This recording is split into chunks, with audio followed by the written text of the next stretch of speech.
দর্শক সবাইকে আমন্ত্রণ জানাচ্ছি এখন টিভির নিয়মিত স্বাস্থ্য বিষয়ক আয়োজন আরোগ্য নিকেতনে। আমি ডাক্তার সাদিয়া সুলতানা রেশমা আপনাদের সাথে আছি। দর্শক, আমাদের দেশ সহ সারা বিশ্বে বর্তমানে একটা বড় সমস্যা হচ্ছে বন্ধ্যাত্ব। অনেক কাপল আছেন যাদের ক্ষেত্রে এই সমস্যা দাঁড়িয়ে যাচ্ছে শুধুমাত্র পারিবারিক নয়, সামাজিক সমস্যা। সমাধান কিভাবে করতে হবে এই বিষয় নিয়ে আজকে আমরা কথা বলবো। তাই আজকে আমাদের আলোচনার বিষয় হচ্ছে বাংলাদেশে বন্ধ্যাত্বের চিকিৎসা। এবং কথা বলতে আমাদের সাথে আজকে উপস্থিত আছেন আমাদের দেশের একজন প্রখ্যাত বন্ধ্যাত্ব রোগ বিশেষজ্ঞ doctor Anuka Roy, chief consultant Dream Fertility Care. স্বাগত জানাচ্ছি আপনাকে আমাদের এই অনুষ্ঠানে। ধন্যবাদ আপনাকে। আমরা বন্ধ্যাত্ব নিয়ে যখন কথা বলতে যাই দেখা যায় এই সমস্যাটি অত্যন্ত প্রকট। বিশেষ করে সারা বিশ্বে যে অবস্থা, আমাদের দেশে অবস্থা মনে হয় প্রায় কাছাকাছি। তো আপনার কাছে প্রথমে জানতে চাই চিত্রটি কীরকম, কতটা ভয়াবহ? আচ্ছা, আমাদের দেশে কিন্তু এই ইনফার্টিলিটি বা বন্ধ্যাত্ব নিয়ে একটা ভয়, লজ্জা এবং অনেক ভুল ধারণা আছে। কিন্তু বাস্তব পরিস্থিতি হচ্ছে এটা একটা ট্রিটেবল মেডিকেল কন্ডিশন। হ্যাঁ, বর্তমানে আমাদের কিন্তু আধুনিক চিকিৎসা, লাইফস্টাইল ম্যানেজমেন্ট, নিউট্রিশন ম্যানেজমেন্ট, তারপর অ্যাসিস্টেড রিপ্রোডাক্টিভ যে টেকনোলজিগুলো আছে এর মাধ্যমে অনেক দম্পতি বাবা মা হতে পারছেন। জি, এখন বাস্তব পরিস্থিতি হচ্ছে আমাদের দেশে প্রায় 10 থেকে 15% দম্পতি বন্ধ্যাত্ব রোগে ভুগছেন। কিন্তু অনেক দীর্ঘদিন ধরে বন্ধ্যাত্ব রোগে ভোগা সত্ত্বেও অনেকে কিন্তু লজ্জা বা ভয়ের কারণে ডক্টরের কাছে আসতে পারছেন না। ঠিক আছে, কিন্তু এখানে দেখা যায় যে সামান্য কিছু প্রবলেম থাকে যেগুলো কারেক্টেবল এবং চিকিৎসকের শরণাপন্ন হলেই কিন্তু খুব সহজে সমাধান সম্ভব। জি। তো এই যে সমস্যাটি হচ্ছে এবং আপনি বলছেন যে সমস্যাটির সমাধানের জন্য অনেকে আসতে দেরি করছেন, অনেকে চিকিৎসা নিচ্ছেন না বা সামাজিক কিছু কুসংস্কার আছে, তো সব কিছু মিলিয়ে আমাদের দেশে কোন সমস্যাটি বেশি প্রকট বলে আপনি মনে করছেন, যে কেন আমাদের দেশে এই সমস্যা বাড়ছে? আচ্ছা, আমাদের কিন্তু এখন লাইফস্টাইল যেটা রিলেটেড ইনফার্টিলিটিও ডেভেলপ করছে অনেক। তাছাড়া কিছু হরমোনাল প্রবলেম, মাসিকে অনিয়মিত বা ওভুলেটরি প্রবলেম তো আছেই। মানে ফিমেলের ক্ষেত্রে কমন যে প্রবলেম সেটা হচ্ছে মাসিক অনিয়মিত বা ওভুলেটরি ডিসঅর্ডার, যেটাকে আমরা বলি মেইনলি পলিসিস্টিক ওভারি সিনড্রোম। বর্তমানে এটার নাম হচ্ছে PMOS, পলি এন্ডোক্রাইন মেটাবলিক ওভারিয়ান সিনড্রোম। হ্যাঁ, যেখানে হরমোনাল এবং মেটাবলিক একটা ডিসঅর্ডার থাকে, যার কারণে ওভারি থেকে কোনো এগই বড় হতে পারে না এবং রিলিজ হতে পারে না, যার কারণে বন্ধ্যাত্ব তৈরি হয়। আর হরমোনাল প্রবলেম তো আছেই, যেমন থাইরয়েড সমস্যা, প্রোল্যাকটিনের প্রবলেম। আর এখন যে লাইফস্টাইল রিলেটেড যেমন স্ট্রেস, তারপর হচ্ছে ঘুম না হওয়া, ওবেসিটি। সমস্যার কথা বলছিলেন আপনি, এবং সমস্যাগুলো শুনে মনে হচ্ছে যে মেয়েদেরকে একটু বেশি ভুগতে হচ্ছে এই সমস্যায়, কিন্তু আমরা এটিও জানি যে ছেলেদেরও কিছু সমস্যার কারণে এই বন্ধ্যাত্ব হচ্ছে। সামাজিকভাবে দেখা যায় যে সেক্ষেত্রে ছেলেদের সমস্যাটাকে কিছুটা উপেক্ষিত থাকে এবং ছেলেরা সমস্যার সমাধান করতে চিকিৎসকের কাছে কম যায়। তো বাস্তবে একটু জানতে চাই আপনার কাছে যে মেয়েদের ক্ষেত্রে কি কি কারণ বেশি হয় এবং ছেলেদের ক্ষেত্রে কি কি কারণ বেশি হয়? আচ্ছা, এখানে একটা জিনিস বলবো যে ইনফার্টিলিটি কিন্তু একটা কাপল বেস মেডিকেল কন্ডিশন। মানে এটা হচ্ছে একটা দম্পতির সমস্যা, ব্যক্তিগত কোনো প্রবলেম নাই। ঠিক আছে, আমরা যদি পরিসংখ্যানের দিক থেকে দেখি, দেখা যায় যে 40% কেজে কিন্তু ফিমেল রেসপন্সিবল আর 40% মেল, আর যে 20% থাকে সেটা আনএক্সপ্লেইনড অথবা বোথ পার্টনার। সো এখানে সমান সমান, হ্যাঁ সমান সমান, এখানে শুধুমাত্র যে ফিমেলের জন্য বন্ধ্যাত্ব হচ্ছে এটা বলার কোনো সুযোগ নেই। কিন্তু আমাদের দেশের প্রেক্ষাপটে মানে ধর্মীয়, সামাজিক বিভিন্ন প্রেক্ষাপট আছে এবং অনেক ভুল ধারণা আছে। যেমন বন্ধ্যাত্ব শুধু মেয়েদের হচ্ছে, PCOS থাকলে বাচ্চা হবে না, মাসিক অনিয়মিত থাকলে বাচ্চা হবে না, শুধুমাত্র মেয়েদের চিকিৎসা করতে হবে, অনেক রকম ভুল ধারণা থাকে। এগুলা কিন্তু মানসিকভাবে ভেঙে দেয়। সো আমাদের কিন্তু অ্যাওয়ারনেসটা খুবই ইম্পর্টেন্ট, এই কারণে যে বন্ধ্যাত্ব কিন্তু কাপল বেজ একটা প্রবলেম, যেটা মানে একটা ট্রিটেবল কন্ডিশন, যেটা চিকিৎসা করলে ঠিক হয়ে যাবে। সো আমাদের চিকিৎসাটা যদি আমরা আর্লি করতে চাই বা আর্লি ডায়াগনোসিস করে সমাধান করতে চাই, তাহলে বোথ পার্টনারকে কিন্তু পরীক্ষা নিরীক্ষা এবং চিকিৎসায় আসতে হবে। জি। তো সেক্ষেত্রে পুরুষদের কি কি সমস্যা বেশি দেখা যায়, যে পুরুষদের এই সমস্যার কারণে আমরা দেখি যে মানে শুধু একটা সামান্য যদি আমরা সিমেন অ্যানালাইসিস করি, তাহলে ওখানে কিন্তু মানে প্রায় দেখি যে অলিগোস্পার্মিয়া বা অ্যাস্থেনোজোস্পার্মিয়া, ট্রাটোজোস্পার্মিয়া, অলিগোঅ্যাস্থেনোজোস্পার্মিয়া, এই টার্মগুলো কিন্তু প্রায় শুনি আমরা। জি। এখানে শুক্রাণুর সমস্যা, যে স্পামের কোয়ালিটি কাউন্ট, তারপর হচ্ছে মরফোলজি বা আকার আকৃতি, এগুলোতে প্রবলেম থাকে, মানে স্পাম প্রোডাকশনের প্রবলেম একটা। আবার স্পাম তৈরি হচ্ছে বাট বের হচ্ছে না, অনেক সময় দেখা যায় সার্জারি বা ইনফেকশনের জন্য ব্লকেজ থাকে, যে স্পাম তৈরি হচ্ছে বাট বের হতে পারছে না, অনেক সময় এখান থেকে আমরা অ্যাজোস্পার্মিয়া পেয়ে থাকি। অনেকের ধারণা যে অ্যাজোস্পার্মিয়া থাকলে হয়তো চিকিৎসা নাই, বাট এখানে কিন্তু একটা ব্যাপার আছে যে অ্যাজোস্পার্মিয়া দুই রকম, একটা হচ্ছে অবস্ট্রাকটিভ, একটা হচ্ছে নন অবস্ট্রাকটিভ। সো অবস্ট্রাকটিভ যদি হয় দেন কিন্তু স্পামটা আমরা পেশা টেশা মানে স্কোটাম মানে টেস্টিস থেকে বের করে ইক্সি করতে পারি অ্যাডভান্স টেকনোলজির মাধ্যমে, মানে বায়োলজিক্যাল বাবা হওয়া সম্ভব। জি। বাট এখানে যদি প্রাইমারি টেস্টিকুলার ফেইলিউর হয়, যেটা একেবারে 1 to 2%, সেক্ষেত্রে আমরা অ্যাডভাইস করি অ্যাডাপশন অথবা ডোনারের। আরেকটা ব্যাপার আছে হরমোন সমস্যা, মেল ফিমেল দুই পার্টনারের ক্ষেত্রে কিন্তু আমরা অনেক সময় ইগনোর করে যাই, মেডিকেল ডিজঅর্ডার, হরমোন সমস্যা এগুলা। মেডিকেল ডিজঅর্ডার যেমন আনকন্ট্রোল ডায়াবেটিস অনেকের থাকতে পারে, যেটা স্পাম এবং ওভাম দুইটার কোয়ালিটি কিন্তু কমিয়ে দেয়, ফার্টিলিটি কমিয়ে দেয়। আবার হরমোন সমস্যা যেমন দুই পার্টনারের ক্ষেত্রে হয় প্রোল্যাকটিন, তারপর হচ্ছে থাইরয়েড প্রবলেম, হ্যাঁ, অন্য অন্য হরমোনাল ইমব্যালেন্স তো আছেই। ঠিক আছে, আমার কাছে আমার ডিম ফার্টিলিটি কেয়ার একজন পেশেন্ট আসছিলেন, মেল পার্টনারের থাইরয়েডটা মানে টিএসএইচটা মোর দ্যান 100, মানে অনেক বেশি। তখন আমরা মেডিকেল ডিজঅর্ডার কি করি, মানে কন্ট্রোল করে তার 3 মাস পরে ওনাকে আমরা ইক্সি করেছি এবং উনি কিন্তু মানে প্রেগনেন্সি আসছে ওনাদের, হ্যাঁ, মানে ভালো গুড নিউজ আর কি। সো মেডিকেল ডিজঅর্ডার মানে uncontrol diabetes, uncontrolled thyroid, uncontrolled prolactin hormone বা হরমোনাল ইমব্যালেন্স থাকলে যে বাচ্চা হবে না, এই ধারণা কিন্তু ঠিক না। এটা অবশ্যই মানে এন্ডোক্রাইনোলজিস্ট কনসালটেশন, ইনফার্টিলিটি স্পেশালিস্টের কনসালটেশনের থেকে কন্ট্রোল করে দেন আমাদের কিন্তু বাচ্চা নেওয়ার প্ল্যান করতে হবে। তো এই যে বন্ধ্যাত্ব সমস্যাটি যখন উপলব্ধি করবে একটি দম্পতি, কখন তারা চিকিৎসকের কাছে যাবে, কতদিন পর্যন্ত তারা নিজেরা চেষ্টা করবে এবং কখন গিয়ে চিকিৎসা শুরু করতে হবে? আচ্ছা, এখানে একটা ইম্পর্টেন্ট ব্যাপার আছে, আমরা কিন্তু অনেকেই জানি না যে ফার্টাইল পিরিয়ড কখন। ফার্টাইল পিরিয়ডটা হচ্ছে 11তম থেকে 16তম দিনে, মাসিক যদি রেগুলার থাকে। দেন আমরা কিন্তু ফার্স্টে যখন আসে কোনো কাপল সরাসরি আইভিএফ বা টেস্ট টিউব বেবি বা ইক্সির কথা বলি না। দেন ফার্স্টে আমরা ইভ্যালুয়েশন করি, একটু বেজলাইন টেস্ট করি, ফিজিক্যাল এক্সামিনেশন করি, দেন আমরা হচ্ছে মানে মেথড অফ ট্রিটমেন্টটা বুঝে ফেলি যে কীভাবে চিকিৎসা করতে হবে। কাউন্সিলিং, দেন লাইফস্টাইল ম্যানেজমেন্ট এবং ওভুলেশন ইন্ডাকশন ড্রাগ দিলেই কিন্তু অনেকে কনসিভ করে যায়। জি, হ্যাঁ, এবং টাইম ইন্টারকোর্স করতে বলি। এখানে যদি ফেইল্ড হয় দেখা যাবে 80% কেজে এখানেই কনসিভ করে যায় এই সিম্পল ট্রিটমেন্টে। 15 থেকে 20%-এরই আমাদের কিন্তু অ্যাডভান্স টেকনোলজি লাগে, যেমন আইইউআই হতে পারে, টেস্ট বেবি হতে পারে, ইক্সি হতে পারে, যেটা আমাদের সেন্টারে কিন্তু মানে ডিম ফার্টিলিটি কেয়ারে সমস্ত অ্যাডভান্স টেকনোলজি কিন্তু অ্যাভেলেবেল। সাথে আমরা স্পাম ফ্রিজিং, ওভাম ফ্রিজিং এগুলোও করে থাকি। সো মানে পেশেন্ট আসলেই যে তার খুব কস্টলি ট্রিটমেন্ট লাগবে, তার আইভিএফ লাগবে বা টেস্ট বেবি লাগবে, যে কোনো ফার্টিলিটি সেন্টারে গেলেই যে আমার এরকম করতে হবে, এই ধারণা কিন্তু একদম রং কনসেপশন। সো কোনো ফার্টিলিটি সেন্টারে গেলেই কিন্তু কোনো ইনফার্টাইল কাপল অ্যাপ্রোপ্রিয়েট ট্রিটমেন্ট পায়। অ্যাপ্রোপ্রিয়েট ট্রিটমেন্ট মানে এই না যে তার সব থেকে কস্টলি ট্রিটমেন্ট, বরঞ্চ তার সব থেকে বেস্ট ট্রিটমেন্ট। যে ফার্স্টে আসলো, আমরা কাউন্সিলিং করলাম, দেন আমরা ইভ্যালুয়েশন করলাম, বেজলাইন কিছু টেস্ট করলাম, দেন মেথড অফ ট্রিটমেন্ট করে বললাম যে আপনার এই প্রবলেম, আপনার শুক্রাণুতে সমস্যা, আপনার এই চিকিৎসা লাগবে, আপনার এজ রিলেটেড সমস্যা বা আপনার হচ্ছে ডিম্বাণুর সংখ্যা কম, আপনার এই চিকিৎসা লাগবে। দেন তারা কিন্তু বুঝে ফেলে এবং তখন আমরা সেই ট্রিটমেন্ট মেথড সম্পর্কে তাদেরকে প্রতিটা স্টেপ বাই স্টেপ আমরা কাউন্সিলিং করে দিই। সো তাদের ক্ষেত্রে ট্রিটমেন্ট কস্টের ব্যাপারও অ্যাওয়ারনেস হয় এবং তারা কিন্তু খুব সহজে ট্রিটমেন্টে অ্যাডাপ্ট করতে পারে। মানে আমাদের উচিত হবে আমাদের ড্রিম ফার্টিলিটি কেয়ারে আমাদের যে দক্ষ টিম আছে, আমরা কিন্তু শুধু পেশেন্টকে যে চিকিৎসা করি এমন না, পেশেন্টের সাথে মানে তাকে মানসিকভাবেও বা মেন্টাল সাপোর্ট দিয়ে তার সাথে থাকার চেষ্টা করি।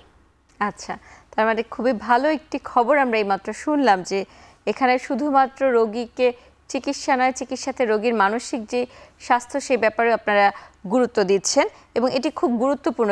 কারণ আগে আপনি স্ট্রেসের কথা বলছিলেন। হ্যাঁ, কারণ এখানে একটা ইম্পর্টেন্ট ব্যাপার আছে, প্রতিটা ইনফার্টাইল কাপল দেখা যায় যে ভীষণভাবে অ্যাংজাইটি এবং স্ট্রেসের মধ্যে থাকে।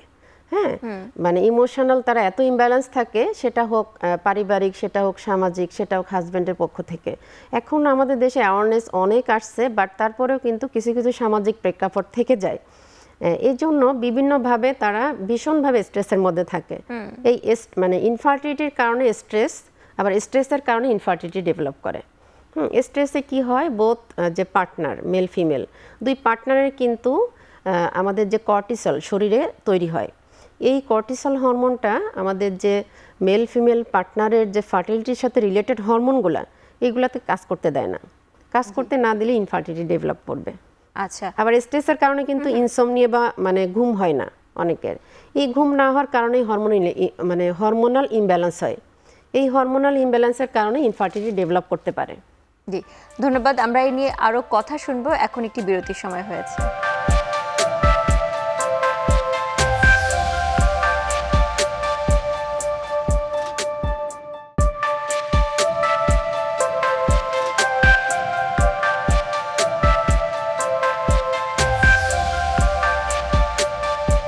বিরতির পর আবারও আমন্ত্রণ জানাচ্ছি এখন টিভির নিয়মিত স্বাস্থ্য বিষয়ক আয়োজন আরোগ্য নিকেতনে। আজকে আমরা কথা বলছি বাংলাদেশে বন্ধ্যাত্বের চিকিৎসা এবং আমাদের সাথে আছেন ডাক্তার অনুকা রায়। আমরা বিভিন্ন কারণ শুনছিলাম বন্ধ্যাত্বের। তো একটি কথা শোনা যায় যে ওবেসিটি বা ওজন বৃদ্ধির সাথে নাকি এটির সম্পর্ক আছে, কথাটা কতটুকু সত্য? আচ্ছা, ওবেসিটির সাথে অবশ্যই বন্ধ্যাত্ব রিলেটেড। বিশেষ করে আমি আগে বলি মেল পার্টনারের ক্ষেত্রে অনেকে কিন্তু 120 বা 130 কেজি নিয়ে আসে ওজন, এবং ওনারা চিন্তা করে যে আমার তো ওজন নিয়ে কোনো মানে ইনফার্টিলিটি ডেভেলপ করতে পারে, এটা কিন্তু ঠিক না। বাট এটা এখানে একটা মেসেজ দেওয়া কথা। মেসেজটা হচ্ছে এরকম যে যখন মেল পার্টনারের ওবেসিটি ডেভেলপ করে তখন কিন্তু একটা হরমোনাল ইমব্যালেন্স তৈরি হয়ে যায়। হরমোনাল ইমব্যালেন্সটা কীরকম? ইস্ট্রোজেন হরমোনটা বেশি হয়ে যায়, টেস্টোস্টেরনটা কমে যায়, যে কারণে স্পার্মের প্রোডাকশন এবং কোয়ালিটি কমে যায়। এটা একটা। আর ফিমেল পার্টনারের ক্ষেত্রে ওবেসিটি হলে হরমোনাল ইমব্যালেন্স তো হয়, সাথে পিসিওএস যেটাকে আমরা বলি পিএমওএস এটা ডেভেলপ করে। হ্যাঁ, যার জন্য ওভুলেশনটা মানে হচ্ছে না বা মাসিক অনিয়মিত হচ্ছে, যার কারণে ইনফার্টিলিটি ডেভেলপ করছে। তো এই পিএমওএস নিয়ে একটু জানতে চাই। এখানে শোনা যায় যে অনেক বেশি হচ্ছে গিয়ে সিস্ট বা ওভাম হচ্ছে, তাহলে সমস্যা কেন হচ্ছে? এই পিসিওএস বা পিএমওএস, হ্যাঁ, আমরা এটা কিন্তু আমাদের যে ইনফার্টিলিটি 70% কজ কিন্তু এই পিসিওএস এর কারণে। পিসিওএস এর বর্তমান যে নাম সেটা হচ্ছে পিএমওএস। হ্যাঁ, পিএমওএস মানে হচ্ছে পলি এন্ডোক্রাইন মেটাবলিক সিনড্রোম। মানে পিসিওএস মানে বোঝায় যে শুধুমাত্র হয়তো ওভারিতে অনেকগুলো সিস্ট থাকবে, সিস্টগুলো বড় হবে না, বের হবে না, রিলিজ হবে না, এটার জন্য ইনফার্টিলিটি ডেভেলপ করবে। বাট এই পিএমওএস এটা ইনভলভ করার উদ্দেশ্য হচ্ছে এখানে কিন্তু একটা মাল্টিডিসিপ্লিনারি অ্যাপ্রোচ আছে, যে এখানে শুধু ইনফার্টিলিটি স্পেশালিস্ট যে ইনভলভ হবে এমন না, এখানে এন্ডোক্রাইনোলজিস্টও ইনভলভ, নিউট্রিশনিস্ট বা ডায়েটিশিয়ানও ইনভলভ। ঠিক আছে, এখানে মানে মেটাবলিক এবং হরমোনাল ডিজঅর্ডারের সাথে সাথে কিন্তু আমাদের পলিসিস্টিক মানে সিস্ট থাকতেও পারে, নাও পারে। মেইন হচ্ছে মেটাবলিক ডিস্টারবেন্স, যেখান থেকে ইনসুলিনটা ঠিকমতো কাজ করতে পারে না, ইনসুলিন রেজিস্ট্যান্স ডেভেলপ করে। আরেকটা হচ্ছে হরমোনাল ইমব্যালেন্স, যেখানে অ্যান্ড্রোজেন মানে ছেলেদের হরমোনটা বেশি থাকে, এলএইচ এফএসএইচ এর মধ্যে একটা ডিস্টারবেন্স হয়। এই দুইটা মেইনলি আসছে যে পিএমওএসে, যেটা মানে একটাকে বড় হতে দেয় না, রিলিজ হতে দেয় না। জি, বাট অনেক সময় যে শুধুমাত্র সিস্ট নর্মাল থাকলেও মানে ফলিকলগুলো নর্মাল থাকলেও আমরা এটাকে পিএমওএস বলতে পারবো যখন হরমোনাল এবং মেটাবলিক ডিস্টারবেন্স থাকবে। আচ্ছা, আবার এন্ডোমেট্রিওসিসের কথা আমরা শুনি। এন্ডোমেট্রিওসিস কিভাবে বন্ধ্যাত্ব তৈরি করছে? আচ্ছা, আমাদের কিন্তু অনেক সময় দেখা যায় অনেকে কমপ্লেইন করে এসে যে আমার মাসিকের সময় প্রচণ্ড পেইন হয়, পেট ব্যথা হয় বা কোমর ব্যথা হয়। হ্যাঁ, এটা কিন্তু যখন কেউ কমপ্লেইন করে কোনো ইনফার্টাইল কাপল, তখন আমরা সাসপেক্ট করে ফেলি যে ওনার এন্ডোমেট্রিওসিস থাকতে পারে বা চকলেট সিস থাকতে পারে, অথচ উনি কিন্তু জানেন না। দেন আমরা ইভ্যালুয়েশন করলে বুঝে ফেলি যে চকলেট সিস্ট অথবা এন্ডোমেট্রিওসিস। হ্যাঁ, এটা ইনফার্টিলিটি ডেভেলপ করে কিভাবে? যখন আমরা দেখি যে কারো বাইল্যাটারাল চকলেট সিস্ট বা ইউনিল্যাটারাল চকলেট সিস্ট হয়েছে, তখন কিন্তু আমরা একই সাথে মানে আমাদের যে রিপ্রোডাক্টিভ ট্র্যাক্ট আছে ফিমেলের, যে ফার্স্টে ওভারি, দেন ফ্যালোপিয়ান টিউব, ইউট্রাস, ভ্যাজাইনা, একটা চেইন মেনটেন হয় কিন্তু। বাট এই যে এন্ডোমেট্রিওসিস বা চকলেট সিস্ট থাকলে তখন এই চেইনটা ডিস্টর্টেড হয়ে যায়, মানে অ্যানাটমিটা ডিস্টর্টেড হয়ে যায়। আচ্ছা, আর একই সাথে চকলেট সিস্ট থাকলে ওভারিয়ান রিজার্ভটা কমে যায়। এই দুইটা কারণেই মেইনলি এখানে ইনফার্টিলিটি ডেভেলপ করে। তো এই যে বিভিন্ন ধরনের সমস্যা সমাধানের কথা জানতে চাইবো, তার আগে জানতে চাই যে সমাধানের রাস্তাটা আমাদের দেশে কিভাবে শুরু হলো। আমাদের দেশে তো সাধারণত এই চিকিৎসাগুলো খুব বেশি আমরা আগে শুনতে পাইনি, ইদানিং খুব একটা শুনতে পাচ্ছি। এবং একটি সময় এমন ছিল যে যাদের এই ধরনের সমস্যা তারা আমাদের দেশের চিকিৎসা করার সুযোগ ছিল না, পার্শ্ববর্তী দেশগুলোতে চলে যেতে হতো। তো সেই জার্নিটা একটু শুনতে চাই। আচ্ছা, আমাদের যে ভুল ধারণা বা সামাজিক যে সমস্যাগুলো আছে এগুলো কিন্তু আমরা অনেকটা কাটিয়ে উঠেছি। যেমন আগে তো আইভিএফ এর কথা চিন্তা করলে মানুষ ভাবতে হয়তো যমজ সন্তান হবে অথবা ডোনার মানে অন্যের স্পার্ম অথবা অন্যের ওভাম মানে ডিম্বাণু নিয়ে হয়তো এটা করা হবে, টেস্ট টিউব বেবিটা হয়তো টিউবের ভিতরে বাচ্চা হবে, ঠিক আছে। আবার পিসিএস বা মাসিক অনিয়মিত থাকলে হয়তো কখনো বাচ্চা হবে না। এই সমস্ত ভুল ধারণা কিন্তু এখন নাই। এখন আমরা অনেক সচেতন এবং আমাদের দেশে অ্যাভেলেবেল ইনফার্টিলিটি সেন্টার আছে, আইভিএফ সেন্টার আছে, ঠিক আছে। এবং এখানে দক্ষ টিম কাজ করছে, দক্ষ এমব্রায়োলজিস্ট আছে, এন্ড্রোলজিস্ট আছে এবং অনেক মেশিনারি যেগুলা পুরো ওয়ার্ল্ড ওয়াইড যেগুলো আমাদের দেশে কিন্তু সব কিছু অ্যাভেলেবেল। সুতরাং এখনভাবে হতাশ না হয়ে আমাদের দেশে যে টেকনোলজি আছে এগুলো ইউজ করেই কিন্তু অনেকে প্যারেন্টহুড অর্জন করছেন। জি, আবার একটু পিছনে যেতে চাচ্ছি। এই যে বিভিন্ন কারণগুলো শুনছিলাম, কারণগুলোর মধ্যে একটি কথা শোনা যায় যে বয়সের সাথে বন্ধ্যাত্বের একটা সম্পর্ক আছে, এই ব্যাপারটি কি? আচ্ছা, এখানে বয়সটা খুবই ইম্পর্টেন্ট, বিশেষ করে ফিমেল পার্টনারের ক্ষেত্রে। মেল পার্টনারকে ইগনোর করবো এমন না, কারণ হচ্ছে বয়স বাড়ার সাথে সাথে কিন্তু স্পার্মের মানে মেলের ক্ষেত্রে স্পার্মের কোয়ালিটি কাউন্ট দুইটাই কমতে থাকে। কেউ 60 ইয়ারে এসে বলবে যে আমার আইভিএফ করে দেন, তার কিন্তু সাকসেস রেটটা তখন আগের মতো থাকবে না, বা কাউন্ট, কোয়ালিটি, মোটিলিটি বা মরফোলজি এগুলো আগের মতো থাকবে না। সো মেল পার্টনারের বয়সের কারণে যে ফার্টিলিটি কমবে না, এটা একটা রং কনসেপশন। হ্যাঁ, 40+ হয়ে গেলে কিন্তু কমতে থাকে, সেটা আলাদা। আবার দেখা যাবে আরো আর্লি এজে কারো কারো কমে। বিশেষ করে আমি ইন্ডিকেট করব ফিমেল পার্টনারের কথা। জি, 30 ক্রস করে গেলেই কিন্তু মানে এগের যে কাউন্ট, কোয়ালিটি দুইটাই কমতে থাকে। 35 হয়ে গেলে তখন একটু দ্রুত কমে, 40+ হলে সাডেনলি ডিক্লাইন করে। এর জন্য আমরা যে যখন ইনফার্টিলিটি ডেভেলপ করে কোনো কাপলের, আমরা বলি যে 35 হয়ে গেলে 1 বছর পরে ডক্টরের কাছে যাবেন, 35 পার হলে 6 মাস এবং 40 হলে ইমিডিয়েটলি। এবং কিছু কিছু কন্ডিশন আছে মেল ফিমেল দুই পার্টনারের ক্ষেত্রে যখন ইমিডিয়েটলি ডক্টরের কনসালটেশনে আসতে হবে।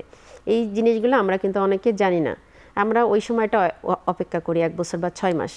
বাট যদি ফিমেল পার্টনারের ক্ষেত্রে যদি পিসিওএস বা মাসিক অনিয়মিত থাকে, পেইনফুল মেনস্ট্রুয়েশন থাকে, হরমোনাল ডিস্টারবেন্স থাকে, এন্ডোমেট্রিওসিস বা চকলেট সিস থাকে, কোনো পেলভিক সার্জারি হিস্ট্রি থাকে, পেলভিক সার্জারি হিস্ট্রি, কোনো ইনফেকশন, দেন ইমিডিয়েটলি ডক্টরের কনসালটেশন আসতে হবে। তখন 6 মাস বা 1 বছর ওয়েট করলে হবে না। আবার মেল পার্টনারের ক্ষেত্রেও সেম, যদি কোনো মানে স্পার্ম রিলেটেড কোনো প্রবলেম থাকে কোনো রিপোর্টে এবং কোনো স্কোটাল সার্জারি, পেলভিক টিবির মানে হিস্ট্রি অফ মানে টিবির হিস্ট্রি থাকলেও কিন্তু অনেকের স্পার্মের কাউন্ট কমে যায়। অনেকে ফ্যামিলি হিস্ট্রি থাকে, জেনেটিক ইস্যুস থাকে, আবার লাইফস্টাইল রিলেটেড অনেক থাকে, মেডিকেল ডিসঅর্ডার যেমন আনকন্ট্রোল ডায়াবেটিস, অনেকে স্মোকিং করে। হ্যাঁ, এখন বর্তমানে দেখা যাচ্ছে যে ওয়ার্কিং এনভায়রনমেন্টটা কিন্তু খুবই ইম্পর্টেন্ট বোথ মেল ফিমেল পার্টনারের ক্ষেত্রে। যদি ওয়ার্কিং এনভায়রনমেন্টটা এমন হয়, মেলের ক্ষেত্রে হট এনভায়রনমেন্টে কাজ করে, রেডিয়েশন এক্সপোজারে কাজ করে, রঙের কারখানায় কাজ করে, দেন এখানে কিন্তু স্পার্মের কোয়ালিটি কমে যায়। জি, হ্যাঁ, এটা একটা মানে খুব ইম্পর্টেন্ট ইস্যু। আবার দেখা যায় স্মোকিং করে, আনকন্ট্রোল ডায়াবেটিস, দেন স্পার্মের কোয়ালিটিও কমে যায়, কাউন্টও কমে যায়। এগুলো আমাদের মাথায় রাখতে হবে। জি। তাহলে চিকিৎসা যখন শুরু করতে হবে, তাকে কিভাবে চিকিৎসার জন্য আগাতে হবে? আচ্ছা, আমরা কিন্তু দম্পতির চিকিৎসা করব, মানে এটা একটা অবশ্যই কাপলকে আসতে হবে, মেডিকেল কন্ডিশন যেটা ট্রিটেবল, এটা আমাদের ফার্স্টে মাথায় রাখতে হবে। যে ইনফার্টিলিটি ডেভেলপ করলে আমাদের বাচ্চা হবে না, চিকিৎসা হবে না, এমন না। সব অ্যাডভান্স টেকনোলজি তো আমাদের কাছে আছেই। সো কোনো ইনফার্টাইল কাপল যদি ফার্স্টে আসে, তাকে আসলেই আমরা অ্যাসিওর করব যে আপনার চিকিৎসা হবে, দেন আমরা কাউন্সিলিং করব। তারপর বোথ পার্টনারকে আমরা হিস্ট্রি নিলাম, ফিজিক্যাল এক্সামিনেশন, বেজলাইন টেস্ট, দেন আমরা ট্রিটমেন্ট মেথডটা চয়েস করে ওনাদেরকে কাউন্সিলিং করব যে আপনার টেস্ট টিউব বেবি লাগবে অথবা আপনার মেডিকেল ডিসঅর্ডার বা সিম্পল ট্রিটমেন্টে হয়ে যাবে। এইভাবে কিন্তু অনেকে কনসেপ্ট করে যায়। সুতরাং এইভাবে যদি ট্রিটমেন্ট মেথডটা চয়েস করা হয়, পেশেন্ট খুব ইজিলি সেটা অ্যাকসেপ্ট করে। যে ইনফার্টিলিটি নিয়ে তাদের ভয়, লজ্জা বা যে সামাজিক ব্যাপারটা থাকে, এটা তখন আর আসে না।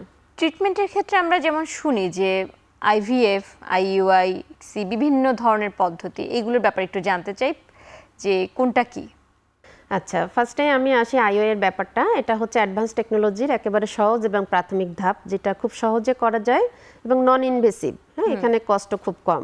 বাট এখানে একটা ব্যাপার হচ্ছে যে ফ্যালোপিয়ান টিউব মানে আমাদের যে টিউব, ওভারি এবং ইউটারাসের যে পাথওয়েটা ইনট্যাক্ট থাকতে হবে এবং স্পার্মের কাউন্ট খুব বেশি কমে গেলে হবে না, মোটামুটি অ্যাভারেজে 10 মিলিয়নের মতো থাকলে তখন আমরা আইইউআইটা সাজেস্ট করি। আচ্ছা। এখানে যেটা করা হয় যে হাজব্যান্ডের স্পার্ম নিয়ে এবং ওয়াইফকে আমরা রেডি করি, ওভুলেশন মানে ডিমের সাইজ যখন 18 থেকে 20 সাইজ হয় দেখেন, তখন হচ্ছে আমরা হাজব্যান্ডের স্পার্মটা অ্যান্ডোলজি ল্যাবে প্রসেস করে একটা ক্যাথেটারের মাধ্যমে আমরা ফিমেল পার্টনারের ইউটেরাসে প্রতিস্থাপন করি। এখানে একটা মেসেজ হচ্ছে অবশ্যই হাজব্যান্ড এবং ওয়াইফের মানে স্পার্ম এবং এগ নিয়ে করা হচ্ছে, এখানে কিন্তু কোনো ডোনারের ব্যাপার নাই। এখানে সবাই এসে জিজ্ঞেস করে যে ম্যাডাম আইইউআই করতে গেলে কি আমার হাজব্যান্ডকে লাগবে, আইভিএফ করতে গেলে কি আমার হাজব্যান্ডকে লাগবে? অবশ্যই হাজব্যান্ডকে লাগবে। আমাদের দেশের রুলস অ্যান্ড রেগুলেশনে কিন্তু ডোনার অ্যালাউড না। সুতরাং এখানে মানে অন্যের স্পার্ম বা অন্যের ডিম বা অন্যের এগ নিয়ে আইভিএফ বা টেস্ট টু বেবি বা আইইউআই করার কোনো সুযোগ নাই। আচ্ছা, তো আমরা এই নিয়ে আরো কথা শুনবো, আবার একটি বিরতির সময় হয়েছে।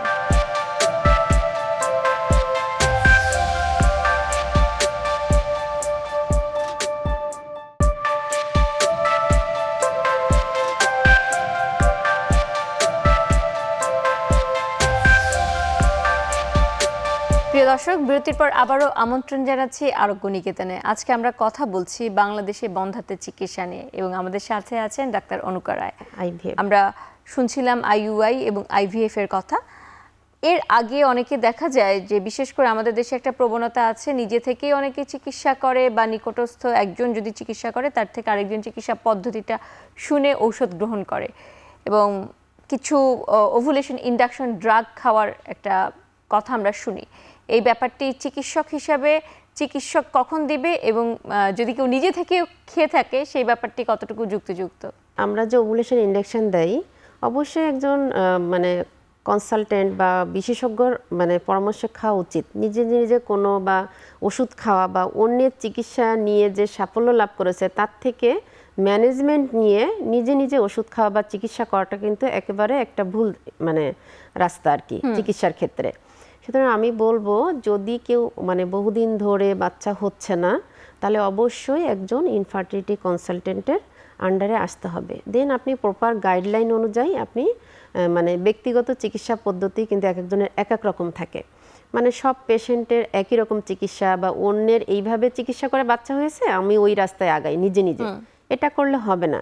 কারণ এক একজন পেশেন্টের শারীরিক কন্ডিশন এক এক রকম, এক একটা কাপলের চিকিৎসা পদ্ধতি এক এক রকম। এখানে কিন্তু মানে অন্যের সাথে কম্পেয়ার করলে বা অন্যের চিকিৎসা এভাবে হয়েছে আমি এভাবে করি এরকম না ব্যাপারটা। আপনাকে অবশ্যই একটা ফার্টিলিটি সেন্টারে আসতে হবে, সেখানে আপনার প্রপার ডায়াগনোসিস হবে, মানে আর্লি ডায়াগনোসিস আর্লি ম্যানেজমেন্ট, কিন্তু অবশ্যই কাপলকে আসতে হবে, একা বা সিঙ্গেল আসলে হবে না। জি, আর এক্ষেত্রে আমাদের যারা প্রবাসী আছে তাদের ক্ষেত্রে একটা প্রবলেম দেখা যায় যে তারা একা একা চলে আসে, তাদের স্ত্রীরা এবং স্বামীরা বিদেশে থাকে। এই চিকিৎসা পদ্ধতিটা আসলে কতটুকু কার্যকর হবে? আচ্ছা, দেখা যায় অনেক সময় যে যারা প্রবাসে থাকে তাদের শর্ট টাইম থাকে, 2-3 বছর পরে আসে, 3 মাসের জন্য বা 2 মাসের জন্য আসে। দেন তখন আমরা কিন্তু ফিমেল পার্টনারকে আগেই রেডি করি। তখন মানে আগে আসা ঠিকই আছে, কারণ আমরা তখন মাসিক দেখা যাবে কারো ইরেগুলার থাকে, কারো হরমোনাল ডিজঅর্ডার থাকে, কারো মেডিকেল ডিজঅর্ডার থাকে, কারো ওবেসিটি থাকে। দেন এগুলা কিন্তু ওনার হাজব্যান্ড আসার আগে আমরা কন্ট্রোল করে ফেলি। দেন ওনার হাজব্যান্ড যখন আসে তখন আমরা কি করি যে ওভুলেশন ইন্ডাকশন দেই। কারো যদি অনেক টাইম শর্ট থাকে, এজ বেশি থাকে, কোনো মেডিকেল কন্ডিশন বা স্পার্ম রিলেটেড কোনো প্রবলেম থাকে বা ফিমেল পার্টনারের ক্ষেত্রে যদি এমএইচটা কম থাকে মানে ডিমের সংখ্যা কম থাকে, দেন আমরা অ্যাডভাইস করি যে মানে এআরটির দিকে, অ্যাডভান্স টেকনোলজি। কারণ উনি 2 মাস থেকে আবার 4 বছর বা 5 বছর পরে আসবেন, তখন দুইজনের এজটা কিন্তু অনেক অ্যাডভান্স হয়ে যায়। সো এই ক্ষেত্রে আমরা অনেকে অ্যাডভাইস করি যে আপনি আইইউআই করতে পারেন, আপনি টেস্ট টু বেবি নিতে পারেন। জি, তো আইভিএফ এর চিকিৎসা বলি বা এই যে অ্যাডভান্স টেকনোলজির চিকিৎসার কথা বলি, সব ক্ষেত্রে একটি কথা আসে, তা হচ্ছে চিকিৎসা পদ্ধতি খুবই ব্যয়বহুল এবং দীর্ঘমেয়াদী। আসলে কতটুকু ব্যয়বহুল সেই ব্যাপারটা একটু জানতে চাই আপনার কাছে। আমি ফার্স্টেই বলবো যে ইনফার্টিলিটি সব চিকিৎসা কিন্তু ব্যয়বহুল না, মানে সবার যে আইভিএফ বা ইক্সি লাগবে এমনও না। হ্যাঁ, সিম্পল ম্যানেজমেন্টে আমি ফার্স্টেই বলেছি 80% কাপল কনসিভ করে যায়। হ্যাঁ, অল্প কিছু সংখ্যক পেশেন্টের কিন্তু মানে আইভিএফ বা টেস্ট টু বেবি লাগে। আর আইভিএফ বা টেস্ট টু বেবি পদ্ধতি আমাদের দেশে এখন একেবারে অ্যাভেলেবেল, সমস্ত টেকনোলজি দক্ষ টিম আছে, সুতরাং এখন কিন্তু আগের মতো এরকম কস্টলি এরকম চিন্তা করার কোনো কারণ নাই। এটা কিন্তু একটা স্টেপ বাই স্টেপ ম্যানেজমেন্ট। ফার্স্টে আসলে যদি আমরা বুঝাই দিই পেশেন্টকে যে টেস্ট টু বেবি বা আইভিএফটা এরকম, কস্টটা এরকম, স্টেপ বাই স্টেপ এরকম, আবার ফ্রিজিংয়ের ব্যাপারটাও আছে এখানে। ফার্স্টে যখন আসেন আমরা কাউন্সিলিং করে ফিমেল পার্টনারকে আমরা মাসিকের ডে 2 বা ডে 3 থেকে আমরা রেডি করি। দেন হচ্ছে এক সাইজ যখন 18-20 হয় তখন আমরা কালেক্ট করি, একই দিনে হাজব্যান্ডের স্পার্ম নিয়ে আমরা এমব্রায়ো তৈরি করে ফেলি। দেন পেশেন্টের কন্ডিশন অনুযায়ী সেটাকে ফ্রিজ আপও করা হয়, মানে অথবা ওই সাইকেলে ট্রান্সফার করা হয়। মানে ওই সাইকেলে ট্রান্সফারটা খুবই কম, কারণ ফিজিক্যাল কন্ডিশনটা একটু হরমোনাল ইমব্যালেন্স থাকে, ফিজিক্যাল ফিটনেসটা তেমন থাকে না। এই জন্য আমরা মানে ফ্রিজ আপ করে রাখি, দেন নেক্সট সাইকেল বা তারপরের সাইকেলে ট্রান্সফার করা হয়। এভাবে একটা মানে 2 থেকে 3 মাসের একটা রেঞ্জ থাকে, যে কস্টটা যদি আমরা বলে দিই ওই সময় স্টেপ বাই স্টেপ উনি কিন্তু দিতে পারবে। আচ্ছা, তো এই ক্ষেত্রে আপনি যেটা বলছেন 2 থেকে 3 সাইকেল অপেক্ষা করা এবং তারপরে হচ্ছে এমব্রায়োটাকে প্রতিস্থাপন করতে হয়, এরপরেই কি সফলতা চলে আসে? হ্যাঁ, যখন এমব্রায়োটা ট্রান্সফার করা হয় 2 উইকস পরে কিন্তু আমরা প্রেগনেন্সি টেস্ট করি।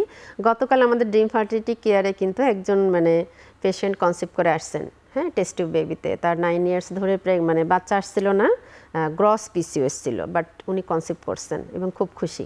জি, তো সেই প্রশ্নটা থাকে যে আপনি একটি উদাহরণ দিয়েছেন, কিন্তু সবার ক্ষেত্রে কি উদাহরণটা একই রকম হয়? না, এটা এখানে একটা ব্যাপার আছে যে আইভিএফ বা ইক্সিতে, হ্যাঁ, সাফল্যটা কিন্তু অনেক কিছুর উপর ডিপেন্ড করে। অনেকে চিন্তা করে আমি এত টাকা দিয়ে বা এত কিছু করে আইভিএফ করলাম, আমার মনে হয় 100% সাকসেস রেট। বাট এখানে কিন্তু একটা রিয়েলিস্টিক মানে আন্ডারস্ট্যান্ডিং থাকতে হবে। যেমন অনেকে দেখা যাবে এজটা অনেক বেশি থাকে, হ্যাঁ, অনেকের বোথ পার্টনারে দেখা যাবে ডায়াবেটিস, বোথ পার্টনারের থাইরয়েড, হরমোনাল প্রবলেম, মেল পার্টনারের স্মোকিং করে, ঠিক আছে, অনেক ব্যাপার আছে এখানে। যে শুক্রাণু এবং যে ডিম্বাণু আছে গুণগত মানটা নির্ভর করে যে এমব্রায়োটা তৈরি হলো ওটা কেমন হলো, ওটা গুড কোয়ালিটির হলো নাকি বি গ্রেড এমব্রায়ো তৈরি হলো। আবার জরায়ুর ভিতরে আমরা মাকে যে রেডি করি ফিমেল পার্টনারকে, এন্ডোমেট্রিয়ামটা মানে ভ্রূণটা যেখানে বসবে ওই পরিবেশটা কেমন, ওনার কি এন্ডোমেট্রিওসিস আছে, এডেনোমায়োসিস আছে নাকি ইনফেকশনের হিস্ট্রি আছে, এন্ডোমেট্রিয়ামটা ভালো করে রেডি করা হলো কিনা, বা ওনার বয়সটা কেমন, অনেক কিছুর উপর ডিপেন্ড করে এখানে। যে আইভিএফ করলাম একেবারে সাকসেস হলো 100% এমন না। তারপরে এখানে একটা ব্যাপার আছে যে আমাদের টার্গেট থাকে মানে 18 থেকে 16টা এগ কালেক্ট করা, সেখান থেকে আমরা যে কয়টা এমব্রায়ো তৈরি করতে পারি ফার্স্টে আমরা 2 থেকে 3টা এমব্রায়ো ট্রান্সফার করি ফার্স্ট সাইকেলে। যদি ফেইল্ড হয় দেন নেক্সট মান্থে বা পরের মাসে আবার ফ্রিজ আপ করা এমব্রায়ো থেকে আমরা ট্রান্সফার করি পেশেন্টকে রেডি করে। আচ্ছা, তাহলে ফার্স্ট টাইম ফেইল্ড হলে যে হতাশ হইতে হবে এমন না, সেকেন্ড থার্ড টাইম বা ফোর্থ টাইমে অনেক সময় সাকসেস চলে আসে। তো এই ক্ষেত্রে কি এই যে মেল পার্টনার বা ফিমেল পার্টনার তাকে কি অন্য কোনো ঔষধ গ্রহণ করতে হয় কিনা? আচ্ছা, ফার্স্টেই আমি বলি যে মানে ডক্টরের কনসালটেশন নিয়ে অবশ্যই আমরা কিছু মানে মাল্টি নিউট্রিয়েন্টস বা মাইক্রোনিউট্রিয়েন্টস এগুলো দিয়ে থাকি, যেমন জিঙ্ক, সেলেনিয়াম, তারপর হচ্ছে ভিটামিন ই, এগুলা কিন্তু খুবই ইম্পর্টেন্ট মানে শুক্রাণু এবং ডিম্বাণুর গুণগত মানকে ডেভেলপ করার জন্য। জি, আবার অনেক সময় দেখা যায় যে ফিমেল পার্টনারের যে পিএমওএস থাকে, দেন আমরা মেটফরমিন বা মায়োনিসেটল টাইপের ওষুধ অ্যাড করে থাকি, হ্যাঁ, মাসিক ইরেগুলার থাকলে সেটাকে কারেকশন করা। সো ডক্টরের কনসালটেশনে কিছু মেডিসিন আমরা অ্যাড করি, হ্যাঁ, নিজে নিজে ওষুধ খাওয়ার কোনো প্রয়োজন নেই এখানে। আর খুব বেশি যে মেডিসিন অ্যাড করতে হয় বা লাগে এমনও না। জি, ধন্যবাদ। এ নিয়ে আমরা আরও কথা শুনবো, আবার একটি বিরতির সময় হয়েছে।